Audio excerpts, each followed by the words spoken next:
السلام علیکم۔ آج ہم اردو قواعد میں زمانے کی قسمیں پڑھیں گے۔ فعل کے اعتبار سے زمانے کی 3 قسمیں ہیں۔ نمبر 1، زمانہ حال۔ کام موجودہ وقت میں ہو تو اس وقت کو زمانہ حال کہتے ہیں۔ مثال، فاریہ پڑھتی ہے، فاریہ پڑھ رہی ہے، بارش ہو رہی ہے، باڑھ آئی ہے۔ ان تمام جملوں میں کام چل رہا ہے، یعنی کہ کام موجودہ وقت میں ہو رہا ہے، اسی لیے اس زمانے کو ہم زمانہ حال کہیں گے۔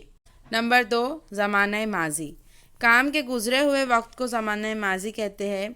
مثالیں، حامد بازار گیا تھا، حامد بازار جا رہا تھا، ہم نے کار خریدی تھی، دادی اماں کہانیاں سنایا کرتی تھی۔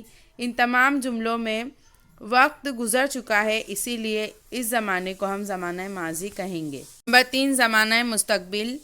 آئندہ وقت میں کیے جانے والے کام کے وقت کو زمانہ مستقبل کہتے ہیں۔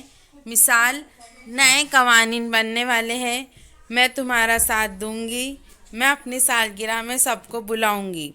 ان تمام جملوں میں فاعل کام کرنے والا ہے، اب تک کام ہوا نہیں ہے، اسی لیے اس زمانے کو ہم زمانہ مستقبل کہیں گے۔ Please like, subscribe and share the video. Thank you so much for watching this.